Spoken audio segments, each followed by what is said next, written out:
Alright, so in this video, we're going to be taking a look at Zerg. We're not going to be looking at any special tactics. This is going to be similar to my first video, minus the audio-video delay. And, just kind of getting to know the race and what they can do. So, let's start. Right here are your drones. Gather Vespian and minerals, just like probes and so on. Here are overlords.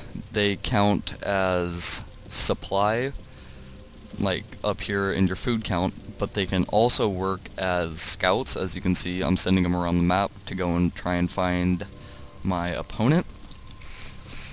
Here is your hatchery, which can also be upgraded to a lair and then into a hive.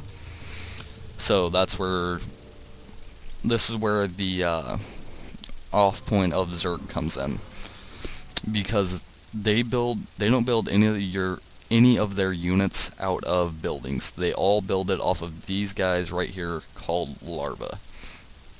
Larva can create larva builds all units, and the way you unlock more units to have your larva be able to build is by building different tech trees, such as spawning pool, roach warren, spire, hydraliston, infestation pit, or the ultralisk cavern. So let's keep going here. As you can see, I'm just droning up, making more and more drones. Here comes my overlord, because I'm supply blocked at the moment. Me and the opponent doing a little banter back and forth. And this is also where the Zerg differs. Each hatchery generates larvae up to 3.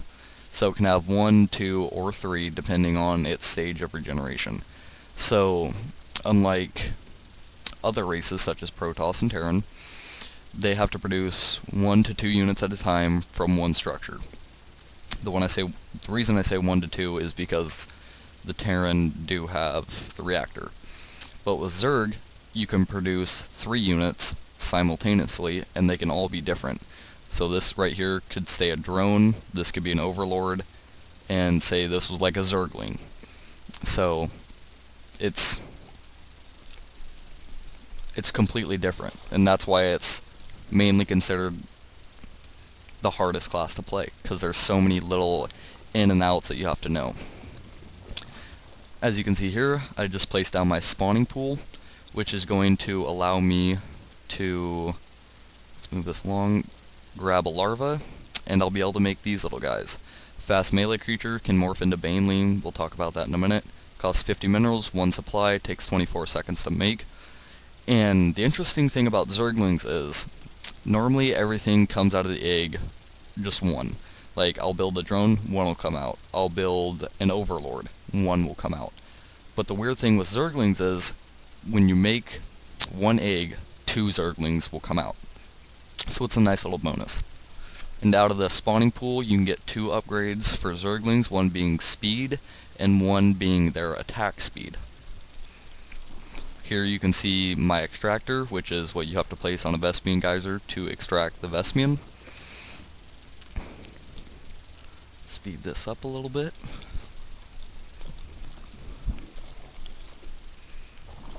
Here's my spawning pool done. Another overlord, and I think, no, I'm not building Zerglings just yet. A little bit of probe harass going on in there. Okay, I'll explain 2 things here. The Queen. Really not a huge fighting unit. It's good for a little bit of early game aggression if they try to push onto your base with a small number of units. It's mainly good against quick Zergling rushes and things like that. But it has 3 extremely unique abilities. 1, okay, let me back up just a little bit so you can actually see it. Okay. Wait for that queen to finish up.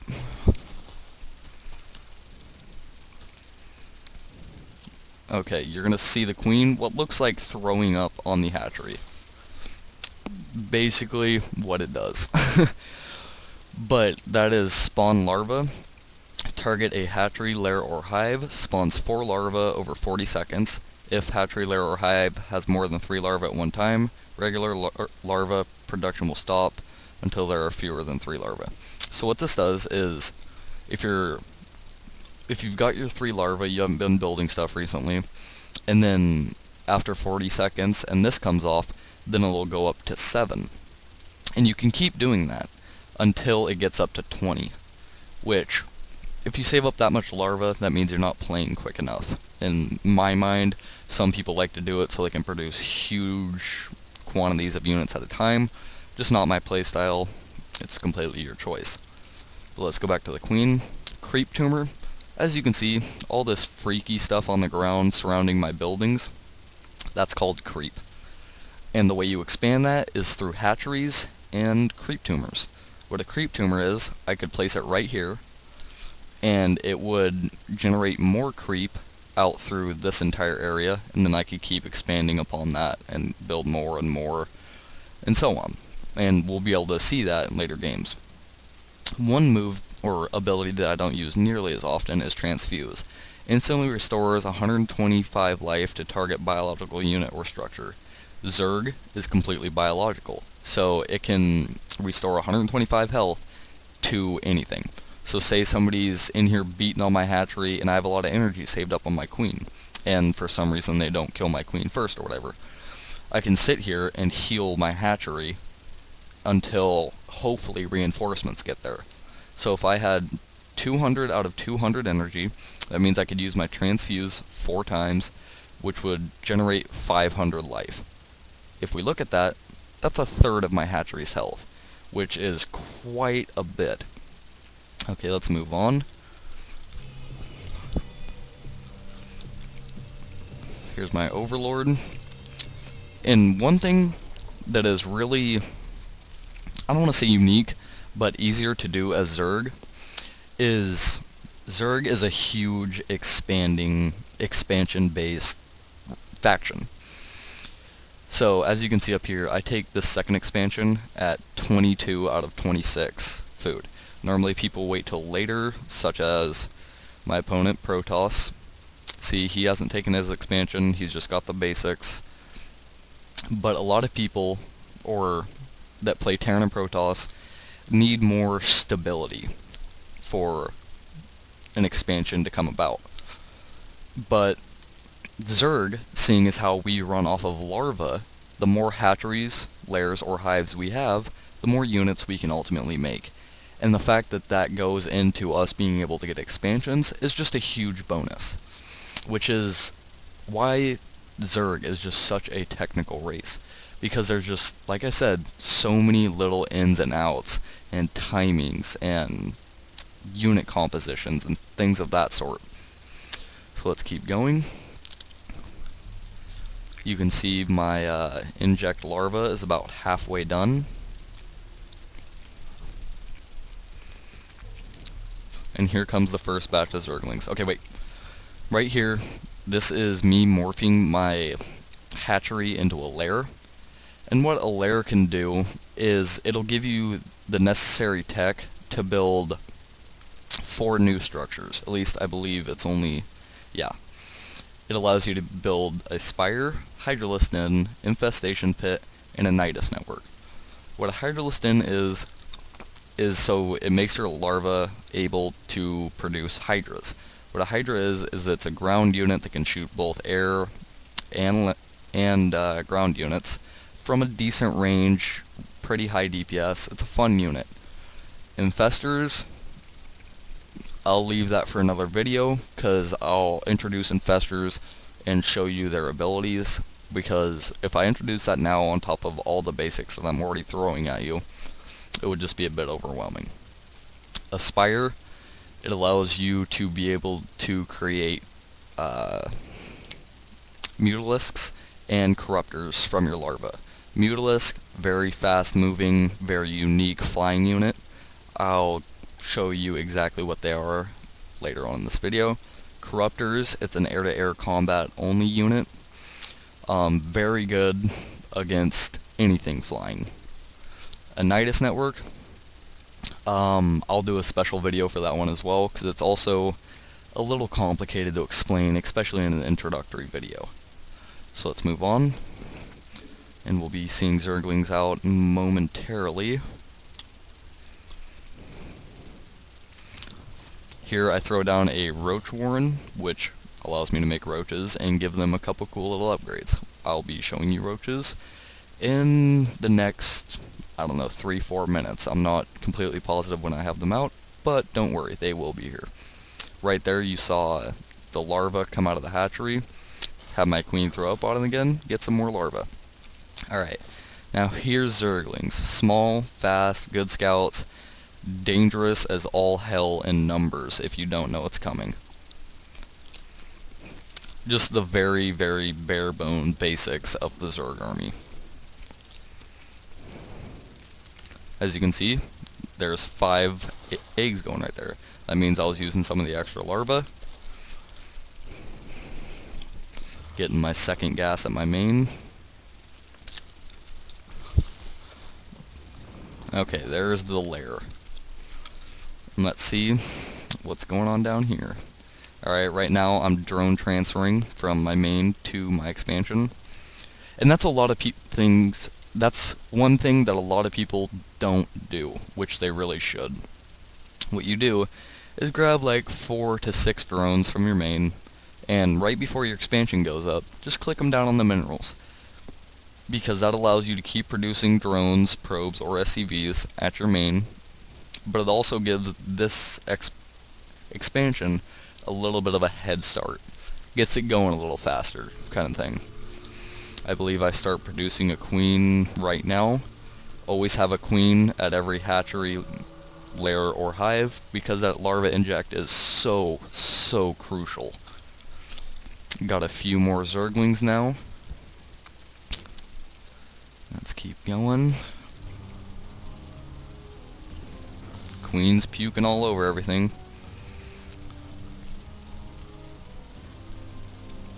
And look, just how fast I get an expansion going. Here, I toss down my Spire, which will allow me to make Mutalisks and Corruptors. This game, I don't go very deep into Corruptors, or actually I don't think I make any at all. I think it's just straight Mutalisk, Roach, and Zerglings. And here's a Roach. Creepy looking little guy, right? Has a range of 4, targets ground. It's a pretty heavy hitter. It has quite a bit of life compared to the Zergling. I mean, 35 versus 145. I mean, that's quite the difference. But it does 16 damage, the Zergling does 5. But the Zergling also has a much faster speed, while the Roach has a little bit of a range. It's a very short range compared to... Okay, the Queen was a bad example. But if the Queen was attacking air units, it could hit from 7. Even though the Roach is going for ground, it can only hit for 4. It's an extremely limiting range, but it allows them to get in there and do their job.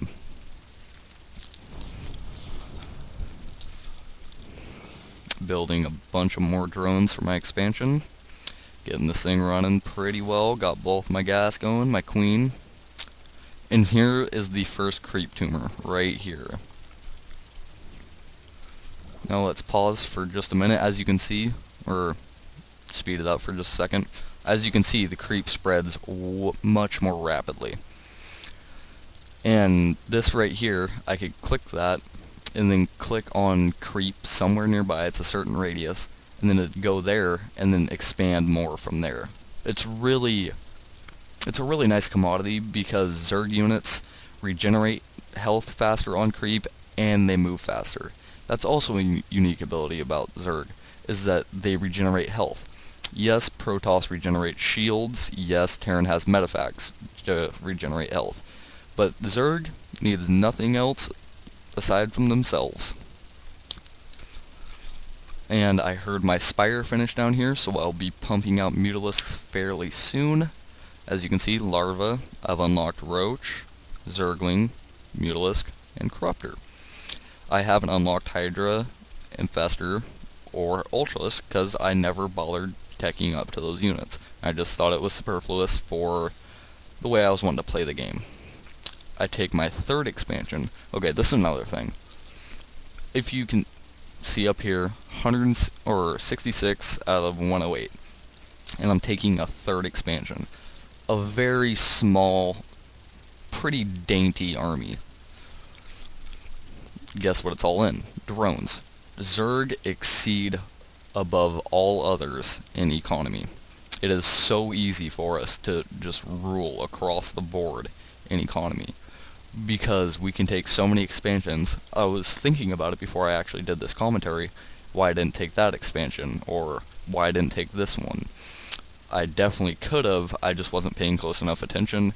And if you're like me, you get extremely nervous in match, in-game, and you forget little things like that. I end up winning this match regardless, but still, that could have been a very, very big downfall if my final push hadn't been a final, and he had fended it off and then came and counterattacked. That could have just ruined the entire thing for me. But let's keep going. I'm getting a attack upgrade for my Mutalisks. And here's the first engagement. I fended off quite nicely. Those roaches, really, really good. Plus those Zerglings, if they get a surround, then you got your enemy trapped. And it's basically, okay, fight for your life or die. I start getting this expansion up. I drone transfer from both my main and my natural expansion. And bam. Quicker than shit. Got a queen out, both my gas, and it's up and running. I have Mutalisks on the way right now. And we'll do a little review of these guys as soon as we get into battle with them. Alright, so he's just about to come in. I accidentally sent my mutas away because I think he was going towards the front.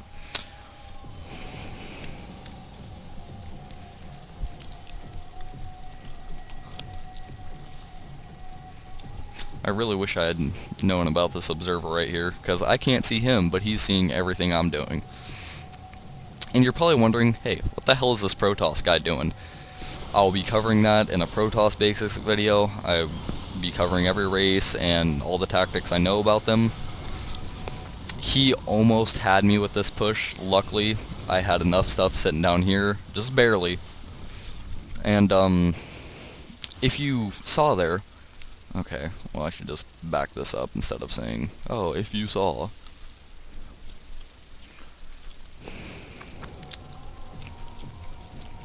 Alright, let's slow this down nicely. Hey, don't lag on me. Okay, this green stuff right here is the Mutalisk attack. It shoots a glaive, and it bounces between 3 units. So what that does is it's more of an area effective attack. So like I'll hit this guy, it'll hit that guy, and then it'll bounce over to him.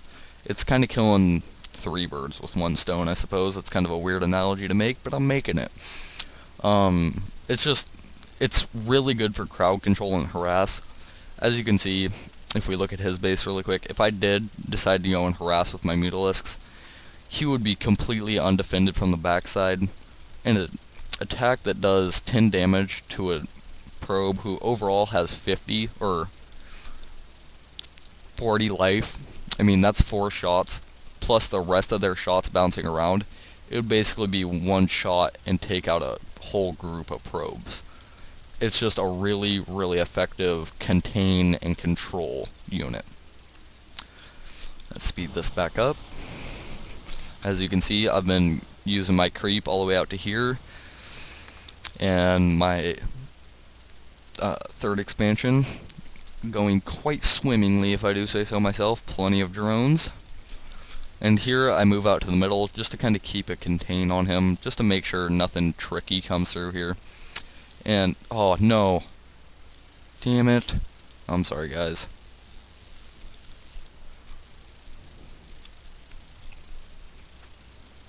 That was my mistake. Okay, sorry, shit. But as I was going to say, I send the majority of my units out to the middle, even though I have two Zerglings occupying one of each of the both of the Zelnagas, which is extremely helpful. As you can see, I have almost complete control right down the center of the map. I can see almost anything that's coming at me, which is extremely effective as Zerg. Because say a push is coming your way that you can't hold off. Say all my units are down here in the lower right for whatever reason, and he storms right up the middle, and I don't see it coming because I don't have the Zelnagas. I would have lost the game most likely. But seeing as how I do, if he were to do that, I'd have enough reaction time to either build units or get my units over here quick enough to know exactly what's going on. As you can see, I'm pushing units out of all three of my hatcheries right now in quite large numbers. He's still trying this stuff over here. It doesn't work very well. Okay, so this is kind of interesting. I fight a war on two fronts and still come out the victor. This is just how the overwhelming number of Zerg units comes in really handy. So before he even attacks me, I have this entire group of guys heading to his base, which, as you can see, a Stalker and a Zealot are apparently supposed to hold it off, along with two cannons. Good luck. But down here, I only have a handful of roaches, good sizable amount of Mutalisks, some Zerglings, and a Queen. So even though I sent that large of an army in a relatively early short game to his base, and still had all this, just shows how much you can macro and just how many things you can have.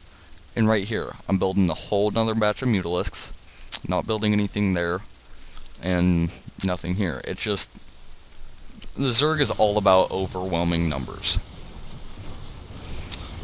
So let's watch this play out, finally kick him down, while I push into his base, and he leaves right there. So I hope you get the gist of the Zerg. It's quite a difficult race to play. There's really a lot of learning that goes into it, because there is so many technical little details that need to be really paid attention to. Like how many drones you use, your timing, always paying attention to your queen, which, as you can tell, I didn't at all. That is much too much energy. I'm still working on it though. I know I have room to improve, and I'm working on it. I've always had a really big passion for Zerg, just because it is one of the more difficult classes to play. But I hope this little tutorial replay review helped you understand their units and how they work a little bit more. And if you have any questions, please feel free to send me a message, comment on the video, my channel, and be sure to smash that like, favorite, and subscribe button. It helps me out a lot, gets me more views, and kind of spreads the love of people who want to learn more about Starcraft. So thank you, have a good day. Okay, well, seeing as how I forgot a few things, upon reviewing this, I felt the need to come back, because I left out a few crucial things about Zerg. Let's start with the Overlord. Once you have your hatchery upgraded to a lair, you can transform your Overlord into an Overseer. An advanced aerial observer provides the same supply as an Overlord, can use the spawn changeling and contaminate abilities. What an Overseer is it's the equivalent of an observer or a raven. It can detect stealth units, which is extremely needed as Zerg, because it's really the only thing we have to detect short of spore crawlers. On top of the Overlord abilities, it can generate creep. So if I were to grab this Overlord, hit generate creep, it would start, for lack of a better term, shitting creep all over the ground. it would span to a certain radius, and it would act just like creep does. But if you were to move the overlord, that creep would decompose over time and it would be gone. So it's just nice to have, like, if you follow my cursor, if I were to make a creep highway, so to speak, with my overlords, I could space them out so they would be having creep shits connecting my base all the way over to his base, which would speed up my units, make them faster, and regenerate their health a little bit quicker. And on top of all this information I've already been throwing at you, the lair hatchery, or I don't know if you can do it with hatchery, I'm not 100% sure on this. I think it's lair or hive, but you can also get a few upgrades for your overlords and your basic units. This one increases overlord and overseer speed, makes them move a little bit quicker, and this one basically turns your overlords so they can be drop ships. It's not a very common Zerg tactic, but you can use your overlords just like a medevac or a warp prism. Also with burrow, with all your basic, or with all your ground units, you can burrow them into the ground, which is really nice in dicey situations when they don't have an observer or something that can detect you underground, because it works just like stealth, except you can't move. With one exception, the roach can burrow and move underground, which is really nice. It's a really good harass unit if you can get it by their defenses and if they don't detect you. And one thing that I really just didn't cover was the basic Zerg structures. The evolution chamber is your basic upgrade structure, much like a forge, robotic, or, well, no, forge or an engineering bay. You can get melee, ranged, and upgrade your ground unit's armor through this. The spire, you can upgrade your flying. And then there is the baneling's nest, which you can turn your zerglings into banelings. They still function the same. They don't come out as banelings, they still come out as zerglings. But if I were to click on a zergling, I could hit morph to baneling, and it's a suicide unit, does damage over a small area, it does damage over a small area and dies. But it can cause massive damage. It can really break through walls really well. And then there is the Spore Crawler and Spine Crawler. Spine Crawler is anti-ground defensive structure. You can unburrow it and move it. So if I say I had it right over here, I could unburrow it and move it down to here. And same with the Spine Crawler, but same with the Spore Crawler, it can move just the same as the Spine Crawler, but it can only attack air. Spore Crawler air, Spine Crawler ground. Simple. Then like I said, Infestation Pit can build infestors and give them some upgrades, but I'm going to be covering infestor units later. As well as the Hydralisk Den creates hydras. Go a little more in depth with hydras later. Same with the Nidus network, but I'm just going to leave that one out completely. I'll just read the description. Friendly ground units can use the Nidus network to instantly travel to any other Nidus network or Nidus worm owned by the player. Take what you will away from that. It's quite the amazing building if you know how to use it correctly. And then the Ultralisk Cavern, a couple upgrades for the Ultralisk and allows you to build them, but you do need a hive for it. I do not get a hive in this game, but yeah, I figured I'd just come back and go over a few of the basics that I accidentally left out. And there's one more that I needed to go over.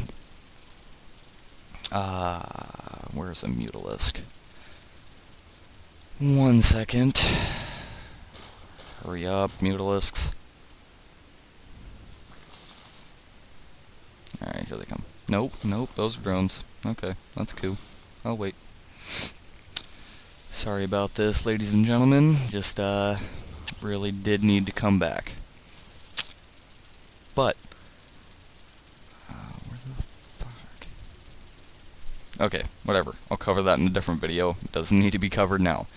There's plenty of time, and I'll be doing plenty of Zerg, as well as Protoss and Terran. I want to get kind of a healthy mix of all three. But I'll end it here. You know the basics, or at least you'll learn them, and you know the bare basics from this video. Again, don't forget to like, favorite, and subscribe. It helps me, helps, I don't know, helps you watch it again. You can find it easier, I don't know. Just trying to kind of sell it. But have a good night, day, morning, evening, afternoon, whatever it is. See you guys.